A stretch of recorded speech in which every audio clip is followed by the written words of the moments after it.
지브리 스튜디오는 오래전부터 몰락하고 있었습니다. 2014년에는 더 이상 애니메이션을 제작하지 않고 판권만 관리하겠다고 공식적으로 선언한 데 이어 2023년 9월에는 민영 방송사 니폰TV에 인수합병되었죠. 애니메이션 역사에 한 획을 그었던 지브리 스튜디오가 이렇게까지 몰락한 이유는 미야자키 하야오라는 한 명의 천재에만 의존했기 때문입니다. 미야자키 하야오의 성향 또한 경영자보다는 예술가에 가까웠고 지브리 스튜디오를 키우기 위한 장기적인 비전보다는 감독으로서 영화를 만들기 위한 수단에 그쳤는데요. 이는 같은 애니메이션 회사인 디즈니와도 비교됩니다. 디즈니는 애니메이션을 제작할 때 기획, 각본, 연출, 작화 등 모든 부분이 분업화되어 있죠.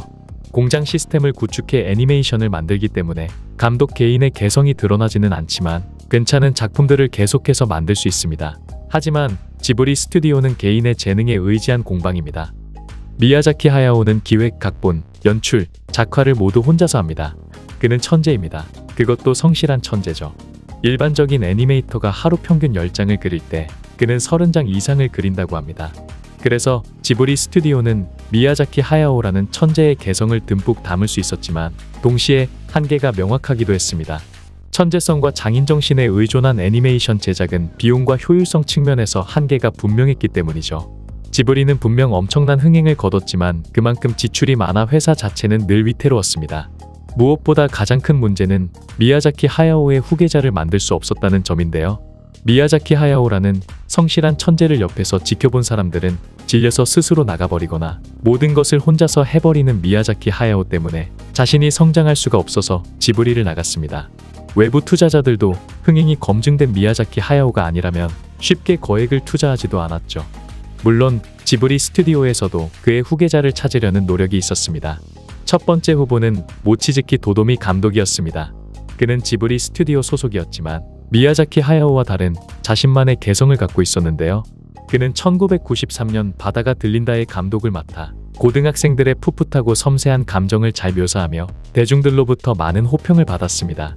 하지만 정작 미야자키 하야오가 이를 좋아하지 않았고 그의 면전에서 대놓고 혹평까지 했습니다.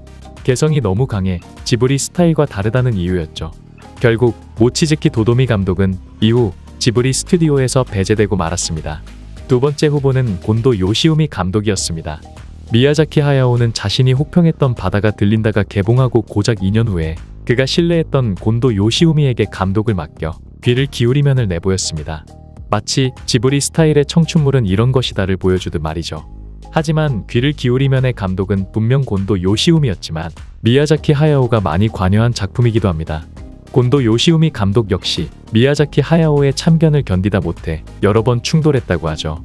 이후 곤도 요시우미는 1998년 과로로 사망하면서 후계자 자리는 다시 공석이 되었습니다.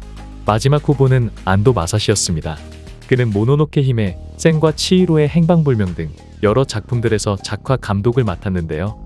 하지만 캐릭터와 스토리를 두고 미야자키 하야오와 계속해서 충돌했고 결국 2003년 지브리 스튜디오를 떠나게 됩니다. 그는 최근에는 신카이 마코토 감독의 너의 이름은에서 작화 감독을 맡아 여전히 건재한 실력을 발휘하기도 했는데요. 이처럼 미야자키 하야오라는 성실한 천재의 존재는 지브리 스튜디오에게는 축복이면서 동시에 저주였습니다.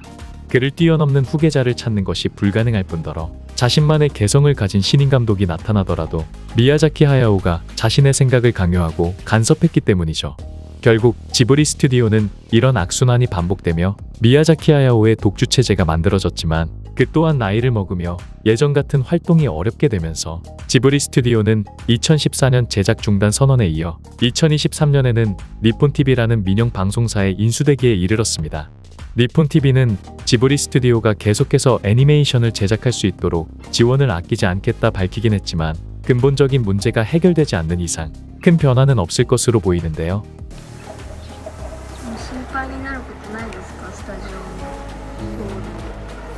スタジオの将来ははっきりしてますよ。やっていけなくなります。それはもう目に見えてる。それ心配しててしょうがないです。どうにもならないです。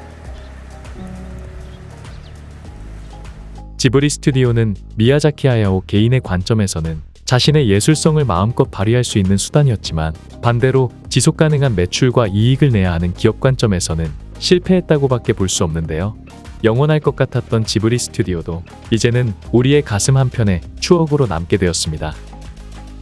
지금까지 IT 드림이었습니다. 감사합니다.